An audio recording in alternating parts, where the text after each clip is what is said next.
Hey guys, welcome to Austria, it's Avangel, and we are flying the latest aircraft to come from the Local Legends series. I'm going to butcher all of this, by the way. Okay, this is all going to be butchered, I'm warning you ahead of time. The Aero45, Aero45. This is a very adorable and quite unique looking little G8, really. Okay, that looks kind of pretty from the angle, but we'll go into the actual game camera instead, because apparently it likes to be problematic. So let's go outside. So this aircraft is a twin light utility aircraft produced in Czechoslovakia by Aero45, yeah, Aero, after World War II, between 1947 and 1951. Now, this aircraft has like a baby Heinkel look to it, almost, with that rounded cockpit. I like the design, it's cool, it's very unique. Produced from 1947 to 1951, and after which Let Konovici rolled the plane out until 1961. So in 1958, the AE45S was the first Czech plane to cross the Atlantic Ocean, and it was the first product of the nation's post-war aviation industry, and it proved to be a great success, with many of the 590 produced being exported. Now, firstly, July 21st, 47, as we mentioned, 590 built, and there is two versions included with this version from Flight Sim. We'll take a look at both. At least we'll look at the cockpit of the modern one afterwards. But we have the Aero45, which is the basic original one, the original 47 model. And that has a pair of Avia M332s. No, that's the 145 version, which is what we have data for. I don't have data for the original model with its engines. But there's two versions. We have the 45 and the 145, which includes supercharged motorlet M332 engines, and later the Avia ones. And it was developed and built by Let. So this is the more common one, I suppose you would say. 162 were built between those dates, so not as common, but more modern. So let's take a look at the aircraft. What do we get? Well, we get a GA twin, essentially. A fairly unique one. Hi, doggo. We have a doggo in the cockpit, as always. The original is externally very similar to the more modern Let model, but there are some slight nuances. We'll take a look at that later. But the interior is really where this shines. It's a very unique looking aircraft. Of course, this comes with a number of liveries for both models, so fortunately they don't cross over to both. But as we look around the cockpit, this is a very different look to things. I must say I rather like it. So obviously we have a door. Useful to have a door. But we have a number of cool little kind of nuanced features now. Obviously you can turn our yokes off, we'll do that early. I'm trying to remember where some of these switches are, because in the modern version they're in different locations. And we have to turn a separate power on for that. So we will get to all our... put all the breakers in, because everything's breaker based, which is interesting. There we go. If we look outside, we can secure the aircraft with chocks and tie downs, which is quite cool. And if I can work out where they put it, there is also a switch for the engine covers, which is really cool as well. Ah, there we go. And let's just pop the covers off there and down to the side. It's a little nuanced candy feature that I really like to see included in an aircraft. Now, we'll pop those back on again. That's relatively important to have the covers on. And we'll turn off the secure. If I can work out where that is on that list. There we go. Pulls those things out. So we'll get our aircraft turned on here. So these are our magnetos. So to both M1 and 2. Now, artificial horizon power needs to be turned on for this to work separately. So you must have AHI power on separately to the rest of your battery systems. And we have takeoff, cruise, etc. settings for our props. They're controlled semi-automatically. So, let's make sure everything is ready to rock. Those are our starters there in that model. Here's our primers. Things do look a little different in the more modern variants, so we'll look at that in difference in a bit. Those are our backup primers down there. Fuel selectors are set to on, so we'll put our pumps on here. Excelente. Is this on or off? I can never tell which is up and down. I know I don't speak Czech, so that's a downside, of course. These are our feathering buttons, so we can reset prop feathering there. Now we have our lighting for the cockpit, which if we turn it to dark time, we'll be able to see what that looks like inside.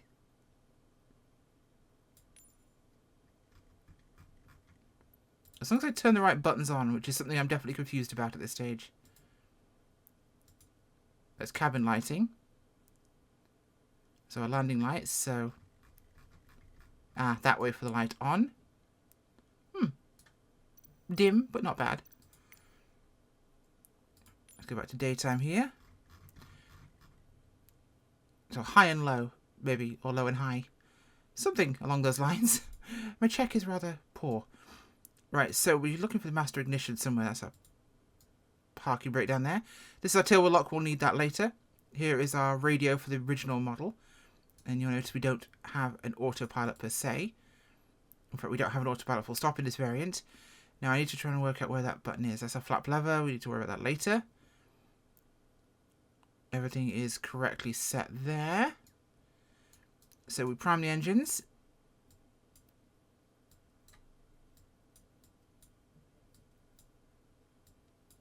And it should be a simple matter of press the starter button. There we go, and we'll start right.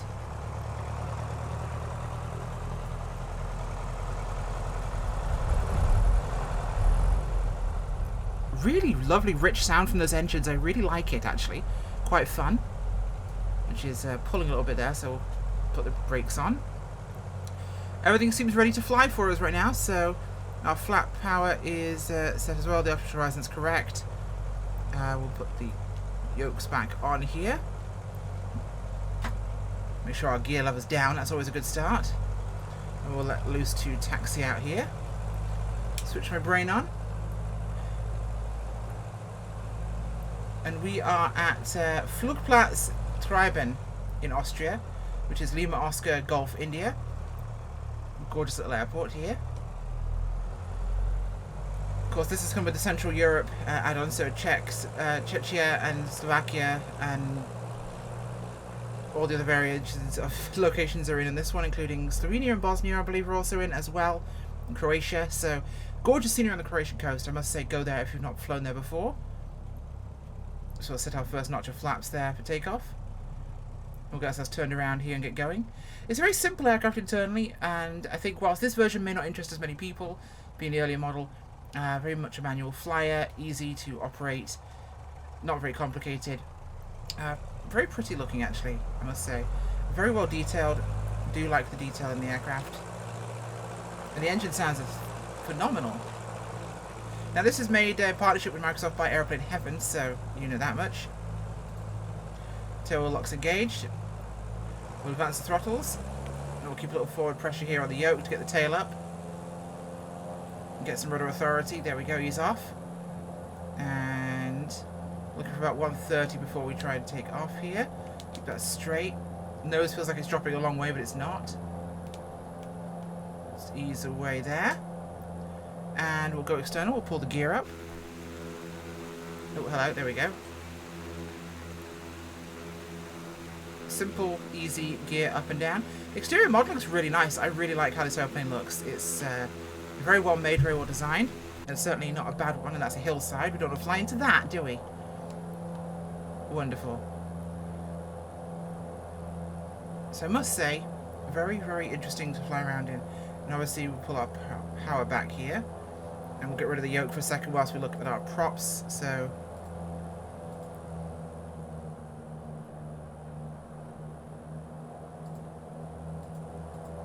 we can change the RPM with that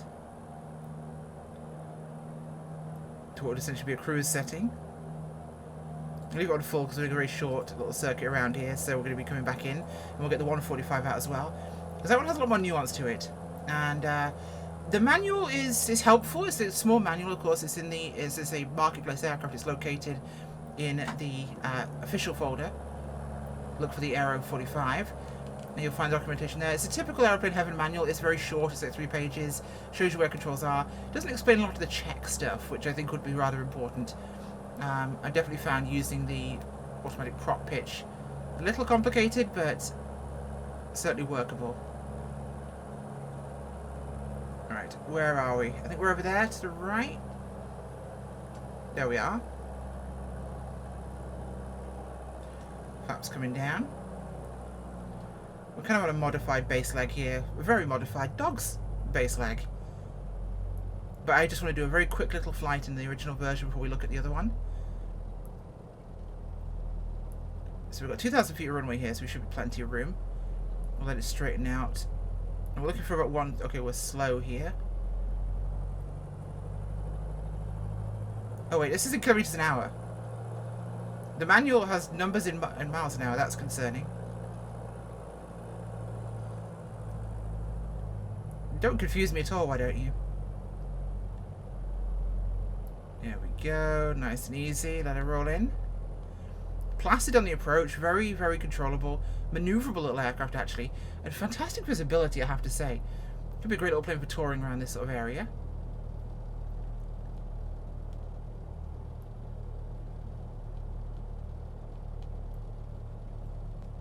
I'd like the engines here. Let it just kiss the ground. Little bumpy. Little bit of brakes. There, nice. Hold the stick back. Let's get that under control. And we're done. Nice and easy. Very manageable little aeroplane. Now let's go look at the modern version of 145. Or the, I'm calling it modern, it's the more modern, because it also has modern instruments in there, which you'll probably appreciate. Let's go look. So this is our modern version. Externally, very similar to the less modern version.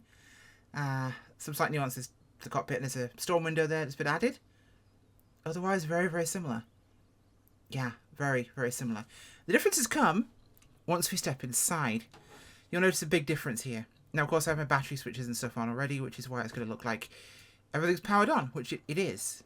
Now, the one thing I can't find is how to get rid of the yokes in this version, because there's no click spot for the yokes that I can find. Could be wrong, but the click spot in the other version is quite obvious. Here, not so obvious. Other switches are now switches rather than just putting stuff in. And of course, we use the alternate prime for this because we don't have the manual primes anymore, because we now have the prop control there. So things look a little different in here, in a not too unfamiliar way. There's also a tail wheel lock, which is mildly concerning. Now, texture-wise, it's pretty good, although there's some nasty modelling. Not a big fan of that, but the door's not very often open, so I'll give them a pass on that. Otherwise, texturing is moderate and decent and acceptable, I'd say. Certainly more than within what I would hope for, realistically. So, let's get it started up, shall we? Of course, we do have an autopilot here.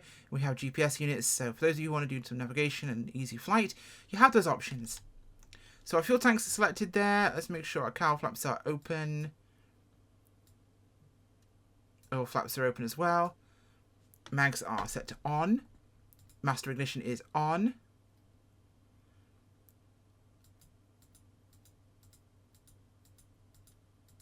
Oh, this is cut, isn't it?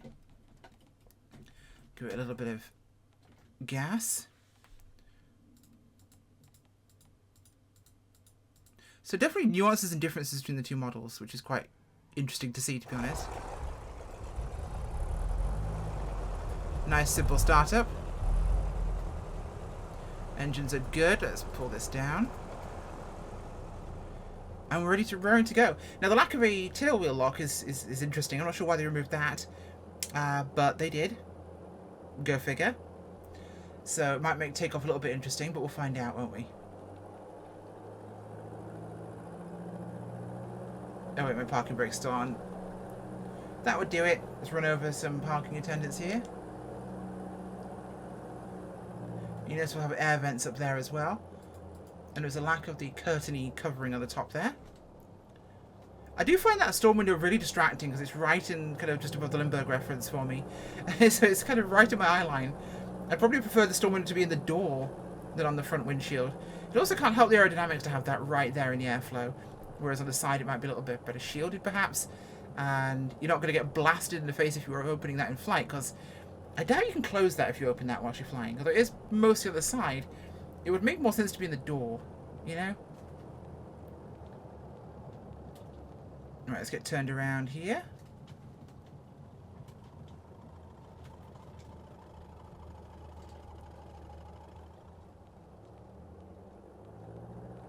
Pump up the right engine, get it spinning here. Now when I quickly tested this before I did the review, I just did a quick check flight.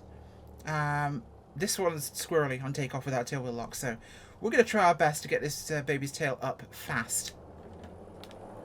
So full forward on there. Oh, I don't have the flap setting. That's a problem. Looks like we're doing this manual. Okay, we've got the tail up, so we're okay. It's running away from me. Stop running away, you spooky, spooky ghost. And we're pulling away, lifting. Numbers looking much more like what we're expecting from miles an hour there, and knots. Pull the power back a tad. Gears basically identical, it's just an electronic panel for controlling it. And of course our flap lever is there. Hidden behind the unreachable little switch. Which is up, but we can't get rid of the yokes. So there is that. Now one cool thing I did find at this airport, by the way, driving, is there is a bridge on the motorway here, or the Autobahn, I suppose you'd call it. And we're going to go play with it, because it's, unlike many bridges, it's hollow. I'm noticing a little bit of jerky performance, which is quite odd, really, considering that I'm getting decent-ish FPS from this. No huge impact, but I'm finding a bit of stuttering, which is odd. There's our bridge. Do excuse my eccentricities, but bridges were made to be flown under. And this is a very nimble aircraft, so for a little GA twin, it's a very nimble aircraft. Decent roll and controllability. In flight, I quite like that about it. It's got a nose down here. I do love how MSFS roads look so jacked up in most cases.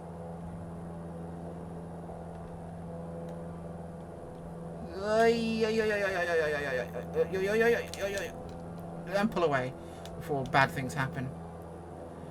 Yeah, see, I wasn't noticing this choppiness on the 45 model, but I do notice it on the 145. Now our pitch control is down here, by the way.